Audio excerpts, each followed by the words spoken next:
Le 5 mai 2017, une petite entreprise américaine qui vend des pizzas surgelées du nom de Tattooed Chef fait son introduction en bourse. Pendant 2 ans et demi, 3 ans, rien ne va se passer pour cette action. L'entreprise va vivre sa vie quand d'un coup, en 2020, la valeur dépasse les 2 milliards de dollars. Et moins de 2 ans plus tard, l'entreprise va complètement s'effondrer pour être au bord de déclarer faillite. Le truc avec cette entreprise, c'est qu'elle n'a jamais été rentable et pire encore, elle n'était pas capable de produire un bénéfice opérationnel. Ça lui coûtait plus cher de produire ses pizzas surgelées, ses burritos surgelés, ses bowls surgelés que de les vendre. C'est-à-dire qu'elle allait acheter ses matières premières et la production pour $1 pour ensuite vendre le produit pour 75 cents. Ça n'a absolument aucun sens d'un point de vue de business. Comment la bourse a donc pu-t-elle se tromper, sachant que le compte de résultats et les bilans comptables sont des données publiques, autant sur cette entreprise qui avait des chiffres désastreux. Vous verrez que le cas de Tattooed Chef n'est pas un cas isolé et dans cette vidéo, vous découvrirez également pourquoi la bourse peut se tromper et surtout se trompe beaucoup plus souvent que ce qu'on peut imaginer. Remontons au mardi 16 octobre 1990 en Suède. Harry Markowitz, William Sharpe et Merton Miller vont recevoir le prix Nobel d'économie. Encore aujourd'hui, ces 3 professeurs américains sont considérés comme étant les pères fondateurs de la finance moderne. À la suite de ce prix Nobel, une formule mathématique révolutionnaire qui permettrait d'estimer les rendements des actions en bourse a vu le jour et s'est démocratisée. En réalité, ce n'est pas cette formule mathématique directement qui leur a valu le prix Nobel parce qu'elle existait déjà. Ils ont juste amélioré un petit peu tout ce qu'il y avait, tous les composants à l'intérieur et développé sur chacun d'entre eux. Cette formule s'appelle le CAPM, en français modèle d'évaluation des actifs financiers. La traduction anglaise c'est Capital Asset Pricing Model, CAPM. Ce modèle est devenu une référence totale en bourse et encore aujourd'hui, de nombreux gestionnaires actifs de fonds utilisent le CAPM pour gérer l'argent de leurs clients et pour l'investir. Malgré le fait qu'il soit très utilisé, on a de nombreux investisseurs comme Warren Buffett par exemple qui le critiquent ouvertement et surtout on se rend compte qu'il divise le camp des investisseurs en deux. D'un côté, on a ceux qui vont juste investir l'argent de leurs clients et eux, ils aiment ce modèle. Et d'un autre côté, on va avoir des investisseurs qui ont eu des performances assez exceptionnelles, bien supérieures à ce que le marché pouvait proposer, qui eux la critiquent. La raison d'une telle critique, c'est qu'elle rencontre 2 problèmes de taille. Le premier, c'est qu'elle part du principe que tous les participants du marché sont des êtres rationnels. Et le second problème, cette formule part également du principe que les participants sont informés. Alors bien qu'aujourd'hui on puisse potentiellement arriver à se mettre d'accord sur le fait que tout le monde est informé de ce qui se passe en bourse, tout le monde est informé de ce qui se passe dans les entreprises, étant donné qu'avec Internet, avec l'information, on peut y avoir accès gratuitement, facilement et rapidement, c'est beaucoup plus compliqué pour se mettre d'accord pour dire que les acteurs du marché sont des êtres rationnels. Je vais vous donner un exemple très simple. Imaginez que vous investissez 10 000 € dans une épicerie locale. Un des associés que vous avez au sein de cette épicerie s'appelle Monsieur Marché. Alors ce monsieur, il n'a rien d'autre à faire de sa vie que d'aller parler avec le voisinage et vous faire un rapport tous les jours sur ce que valent vos parts à la fin de la journée. Le lundi, il vous dit « J'ai parlé avec Madame Dupont, elle m'a dit qu'elle manquait de salade et voulait en manger plus. Ça devrait augmenter nos ventes. Grâce aux bénéfices que ça va nous générer, ta part vaut maintenant 12 000 €. Le lendemain, il revient et dit « J'ai entendu que Monsieur Albert a des problèmes d'argent en ce moment. Si lui il en a, ça veut dire que la moitié de la ville en a aussi. Nos bénéfices vont prendre un coup, c'est sûr. Ta part vaut maintenant 8 000 €. Avec cet exemple, vous comprenez bien qu'entre le lundi et le mardi, vous avez un investissement que vous pouvez revendre à des prix totalement différents. Le lundi, ça vaut 12 000, le mardi, ça vaut 8 000. Pourtant, votre épicerie a eu les mêmes chiffres, c'est-à-dire même chiffre d'affaires, même bénéfices sur ces 2 journées. Quelque chose de tout à fait normal par rapport à ce que vous avez l'habitude de faire. Vous n'avez pas eu moins de visiteurs dans vos stores ou plus de visiteurs dans vos locaux. Ce que je viens de vous expliquer, c'est le concept qui a été démocratisé par le mentor de Warren Buffett, Benjamin Graham, dans son livre L'investisseur intelligent, où il parle de Mr. Market, un être totalement irrationnel qui va à droite, à gauche, sans jamais s'arrêter. Il en est tiré une citation que tout le monde devrait avoir en tête quand il s'agit d'investir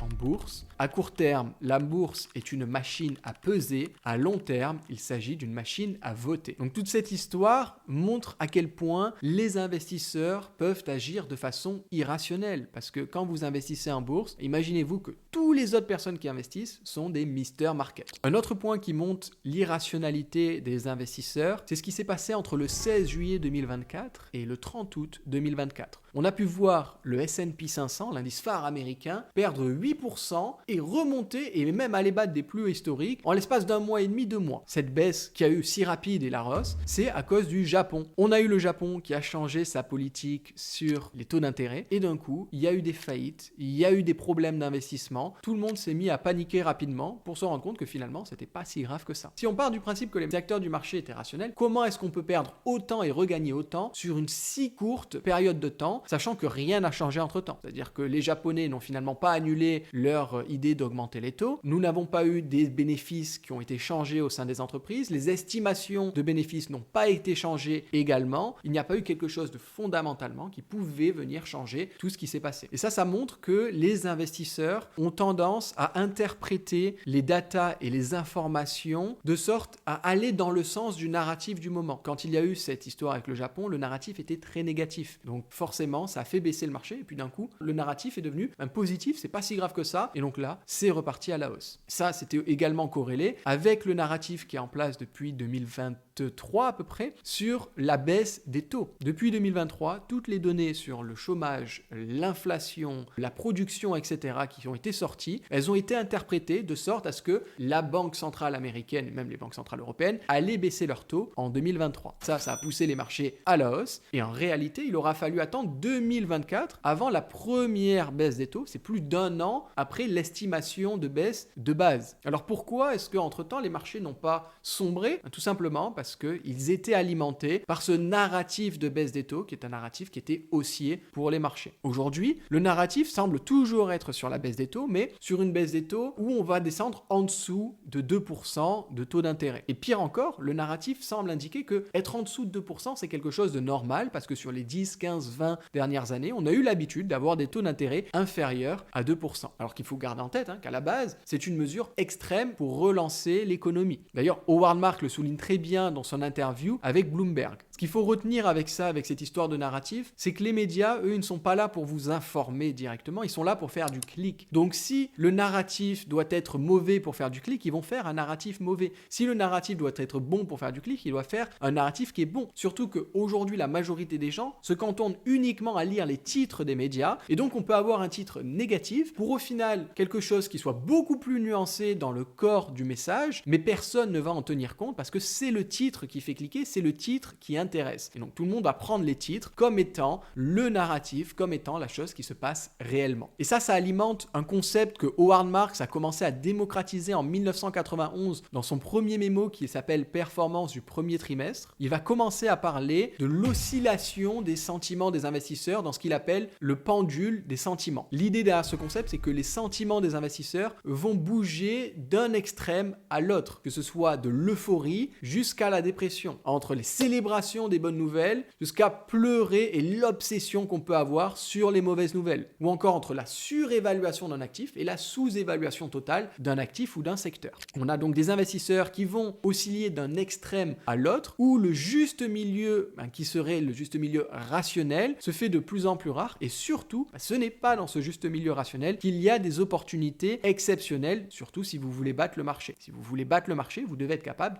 d'identifier quand on est dans un extrême ou dans l'autre. Alors comment est-ce que vous pouvez vous en sortir pour tirer profit justement de tout cela? La chose à faire, ce serait de conscientiser ce qui se passe, c'est-à-dire dans quelle partie de ce pendule sommes-nous? Est-ce qu'on est dans l'extrême peur ou alors dans l'extrême confiance? Où est-ce qu'on a l'air d'être? Essayez de jauger cela. Alors une technique que j'utilise, c'est d'essayer de jauger les médias, de jauger les titres, de jauger le narratif qui est partagé. Et en particulier en se concentrant sur un secteur d'activité. Par exemple, début 2023, souvenez-vous, on a eu des faillites bancaires à répétition. Le Crédit Suisse, la Silicon Valley Bank. Le narratif était exécrable. Les médias annonçaient la nouvelle crise financière comme en 2008, que ça allait être pire, que là c'était une hécatombe possible et que beaucoup de banques régionales américaines risquaient de faire faillite. À cette période-là, moi ce que j'ai décidé de faire, c'était d'investir dans des banques régionales qui étaient solides parce que, étant donné que le narratif était mauvais, il fallait aller à l'encontre de ça et potentiellement ce qui allait permettre de battre le marché. Résultat, j'ai investi dans une entreprise qui s'appelle Community Community Trust Bancorp, CTBI. L'entreprise m'a rapporté plus 49% sur cette période en comptant le dividende, là où le S&P 500 sur la même période a eu un retour de 37%. Idem si vous aviez opté pour Bank of America qui a rapporté plus 55% ou encore JP Morgan qui a rapporté plus 33%, donc de quoi faire largement plus que ce que le marché pouvait proposer. Donc là, ça montre que si vous étiez vers l'extrême peur, ça pouvait représenter une belle opportunité. On a un autre exemple beaucoup plus récent avec la Chine qui depuis 2 ans, on a des nouvelles terribles de tous les côtés, on n'a plus de croissance, la faillite d'Evergrande, la croissance qui est de 4% alors qu'on voulait que ce soit autour de 8%, qui a un taux de chômage énorme, la démographie qui est en baisse et qui risque de ne pas repartir. Vraiment, littéralement, nous étions dans un cycle de peur pendant cette période. Ce qui a conduit au fait que les actions, les entreprises cotées en bourse, étaient extrêmement sous-évaluées. Donc là, on était vraiment dans un pendule du côté extrême. En voyant tout ça, moi j'ai décidé d'investir il y a quelques mois, en juillet 2024, sur des entreprises chinoises, dont une qui s'appelle JD.com. Alors depuis, il a suffi d'une annonce du gouvernement qui est même pas 10% de ce que pourrait faire le gouvernement américain quand les marchés financiers se portent mal. Là ici, on parle pas de milliers de milliards imprimés pour soutenir l'économie, mais seulement d'une petite centaine de milliards et d'un allègement sur les restrictions que les banques pouvaient avoir pour investir en bourse. Et suite à ces annonces, les marchés ont énormément progressé, ce qui m'a permis sur JD.com, par exemple, d'enregistrer plus 50% de plus-value en 2-3 mois, là où les marchés, eux, donc le S&P 500 par exemple, a progressé de 16%. L'idée qu'il faut ressortir d'ici, c'est que vous pouvez saisir d'excellentes opportunités, vous pouvez augmenter vos chances de battre le marché en sortant du narratif de base.